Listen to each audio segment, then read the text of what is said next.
golf friend. Welcome back to Think Above Par. I'm super happy you're here, super happy you're listening and sharing this podcast with other people and sending me all those amazing messages that I get about how much value you're getting out of listening to this podcast. So anyway, what I wanted to talk to you today about was something that I talked about in my membership. We're working on self-awareness this month, talking about the different ways that we can have self-awareness. We can have self-awareness relative to our thoughts.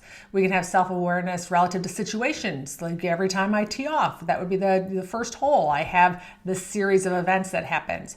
It could be our emotions, having anxiety on a consistent basis. We can have self-awareness about things that we do, like we squeeze the club harder, we swing faster, we notice that we don't focus so well in certain situations, our tempo's off, we might come out of our posture on certain shots. That's something that we do over the golf ball. But this week in Think Above Par, we talked about results. We talked about really getting curious about what results you create for yourself on a consistent basis over and over again. You just keep doing the same thing consistently. And often, because we're not self-aware, we just say, that's who I am. I'm just a person who does blank. I want you to listen and look for the results that you are creating for yourself over and over again on the golf course, because there's a thought behind it that you can shift. You can start changing those if you get really curious versus just accepting them for that's who I am, or that's the way it goes, or that's just hard for me.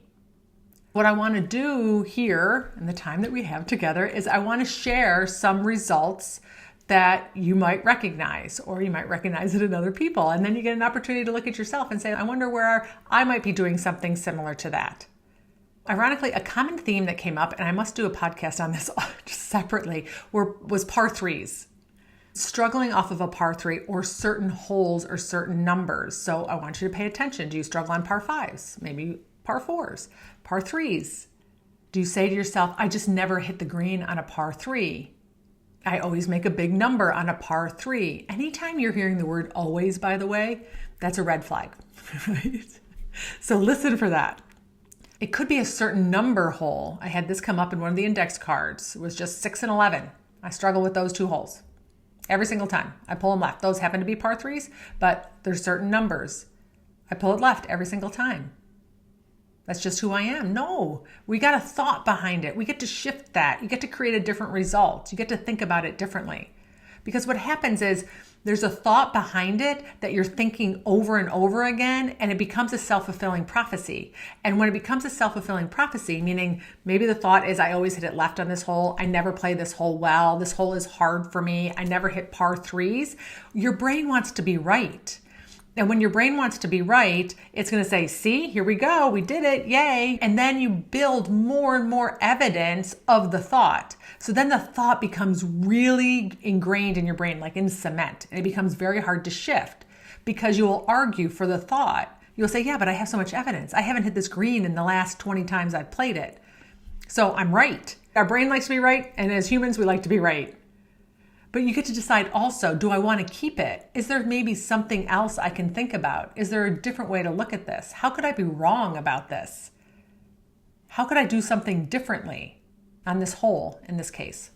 Maybe there's certain shots. I always fat it out of a fairway bunker. Right now, it's important to note that we're not looking for mechanical problems. If you cannot do it on the range, then that's a mechanical issue that you get to work on. But if you're just doing it and creating that same result for yourself all the time on the golf course that you actually can do on the range, that's something to look at. It might be in putting. This is a common one. I just always 3-putt a couple times. That's just who I am. But maybe your putting's better than that. Because behind it, you might have a story that you're not a very good leg putter. Or behind it, you might have a story that you just really are always due for a few 3-putts. And if you have that thought, your brain's going to want to be right. You're going to come down to 15 or 16 and you're going to go, you know what? I haven't had those 3-putts. And guess what's going to happen? 16, 17, and 18, 3-putts. Your brain's like, there you go. You've been waiting for this sucker all day. There you have it. The other one was I don't finish well. If you notice that as a pattern of a result that you're creating, that you're not finishing very well, that is a wonky thought. That is a result that you're creating for yourself. And you get to work it backwards. If you're familiar with steer, if you're not familiar with steer, make sure you connect with me. You can see some of the links below in my description, but that's where we put it into the formula. We put it down there in the result, and we work it backwards to discover what is the thought that I am saying to myself, or the belief that I have that I'm creating this result over and over again. Do I want to shift it? Do I want to change it? And if you do, then you got to get curious. Could be that I'd never get off to a good start. I never put 2 good rounds together. I always have a blow-up hole somewhere in the round. Right? This is common. People are like, oh, I thought I was going to make it through the round without a blow-up hole. And lo and behold, 17, there it is. I'm like, of course, because you have this belief that you're supposed to have a blow-up hole. Right? And your brain's like, oh, it's time out. We're running out of holes. You need to make an 8. And I know it's not funny, but it's funny at the same time, because our brain is just doing its job. It's just responding to something that we've repeated so many times that we believe, and it just wants to prove evidence. It wants to provide it for us. And this is the thing that's beautiful about witnessing this, is it will provide evidence for something that serves you, that's better, that's useful, when you know how to pivot, when you know how to shift to something different. But first, we have to be really self-aware of the results that we're creating for ourselves over and over again.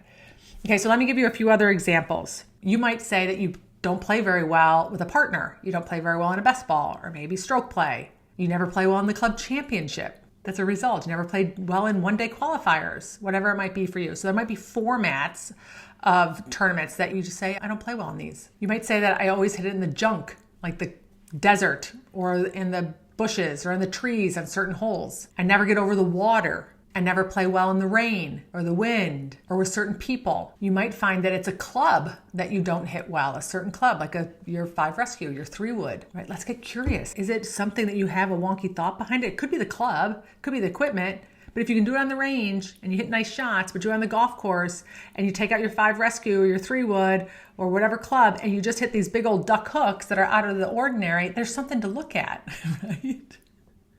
We gotta stop the bleeding and get really curious. Why do I keep producing this result for me on the golf course? It could be this came up in the call, is that I don't play well when I have to keep score, but I play well when I don't keep score. Now, this is ultimately the biggest challenge because our score means something to us. It's about getting curious. I wonder why I'm doing that.